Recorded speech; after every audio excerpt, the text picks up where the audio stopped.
Đây là nhiều quá. Được cái đấy, lại coi đi.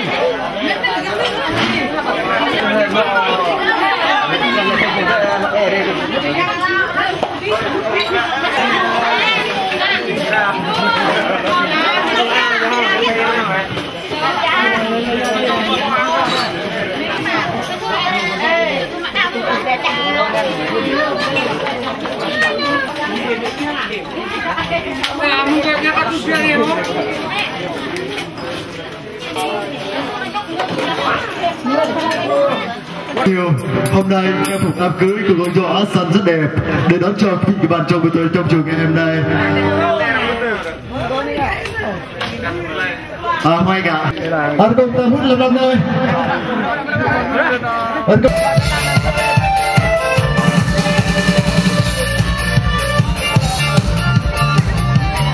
Và rất thường nhất của các nhà của chúng tôi trong trường ngày hôm nay để hứa hẹn chúc mừng quý vị và bạn trong trường hôm nay.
Tình yêu của đôi bạn trẻ đã trải qua bao năm tháng đợi chờ, trải qua bao lời hẹn hò giữa ánh nắng thâu đêm, để rồi họ tìm thấy ở nhau một tình yêu chân lý, quý nhau như một tình thương của hai bữa bên cùng.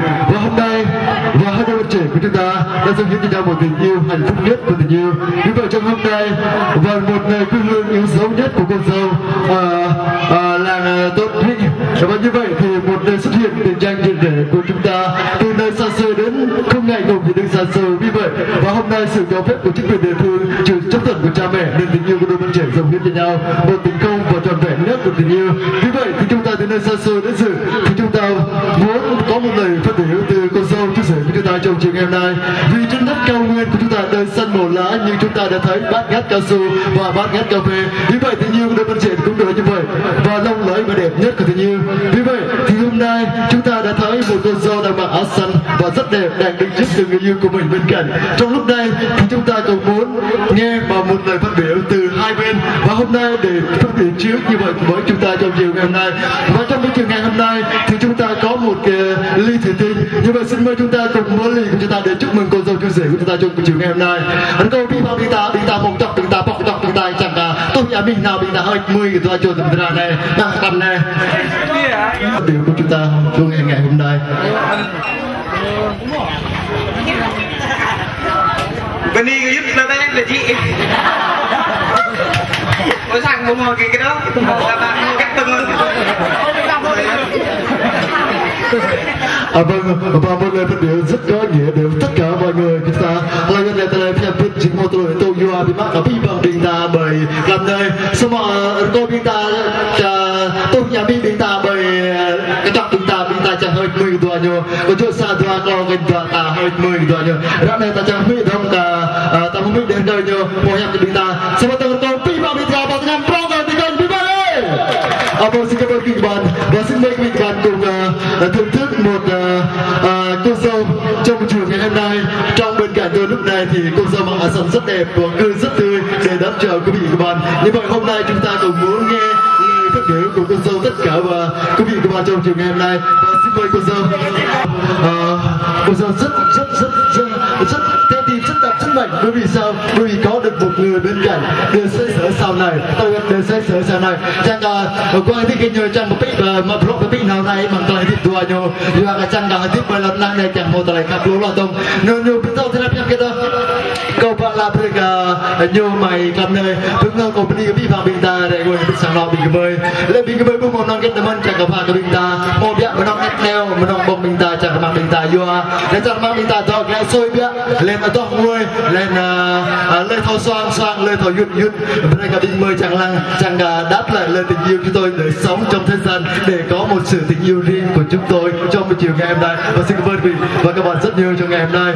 Và hôm nay thì cô dâu phát biểu thì cùng muốn phát biểu, và chúng ta cùng muốn cô dâu và chú rể của chúng ta để thổ lộ chúng ta một lời nụ hôn. Nếu mà nụ hôn này nếu mà không trúng đích thì ban tổ chức chúng tôi buộc phải mời bên bàn dưới kia hôn cho các bạn có biết bạn đây. Thật ra là nhiều chung bị nhiều bọ để bị nhiều bọ, còn tôi cái gì chúng ta gắn là thì chung bị chúng ta ư bọ tôi đi đây ta thì tôi ơi ra cái này một này có không á trong cây cổ mọi người ta bị từ ra đây có bị ta đang điều này chẳng là bộ ta lại hòn đùa nhau mà ta lại chung rồi đây có bị ta đang mà ta lại tôi xin cảm ơn rất nhiều trong trường ngày hôm nay. Đây cảm xúc đặc biệt nhất của tình yêu, vì vậy tình yêu dâng hiến luôn luôn là tuyệt vời và luôn luôn tất cả dâng hiến cho chúng ta. Vì vậy chúng ta đến nơi xa xôi đất rưỡi trên đất cao nguyên của chúng ta, đây xanh màu lá. Vì vậy thì hôm nay cô dâu chú rể của chúng ta bắt buộc phải sống và sống được tôn vinh nhau, sống được tôn vinh và vong phục nhau. Đặt lên hãy tiếp không một lại pu, hãy tiếp không một lại khắp. Yêu anh chỉ một lại tiếp để tôi cho tập ra trong đi sang nào rồi này. Tôi thì dòng người bị bằng cái điều mình ta bởi cái bằng đi.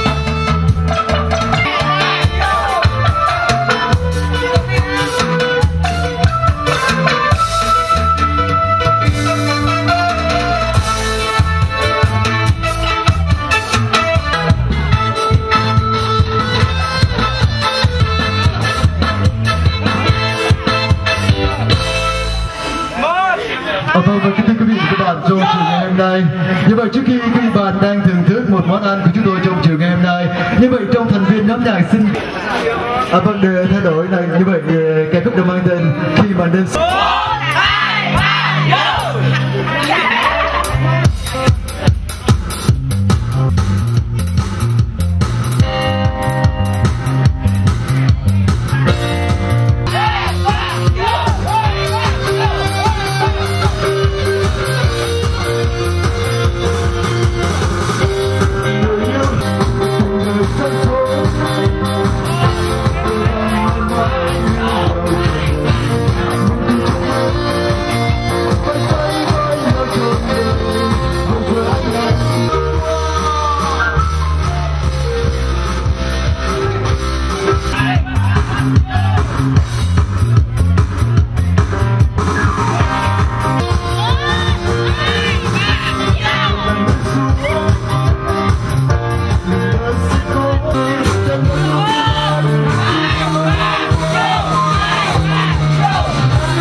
Xin mời quý bạn rất nhiều.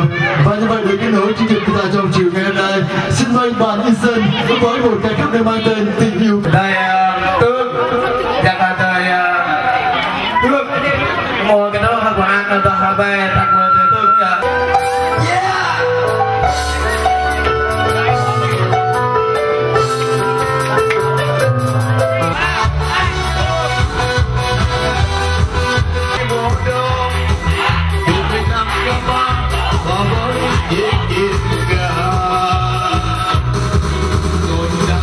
đi làm nên khi bóng đã buồn xa và em có bước ra đi về đâu còn những đêm có đâu vẫn còn hồn tôi từng đêm cứ nhớ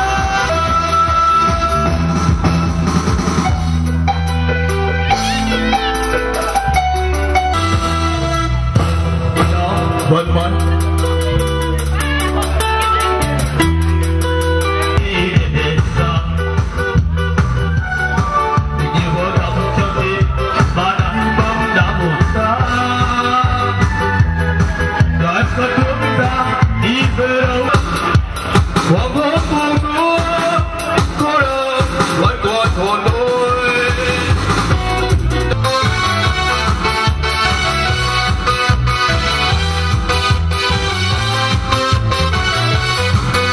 vâng, xin cảm ơn các bạn.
Vâng, xin cảm ơn rất nhiều.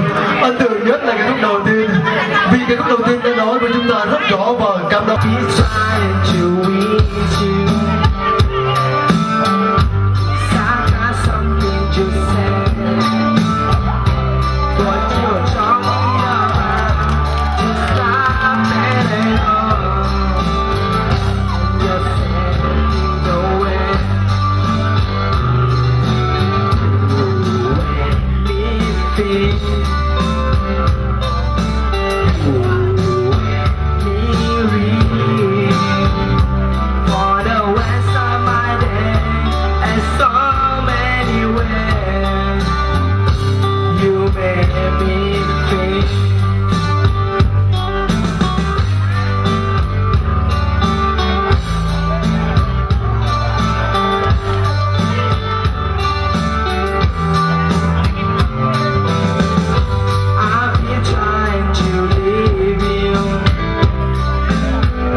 tuyệt vời. Cũng lâu lắm rồi chúng tôi cũng thưởng thức do ca sĩ guitar biểu diễn vừa rồi. Nhưng hôm nay ca sĩ guitar cười rất tươi và rất nhẹ nhàng khi bước lên sân khấu.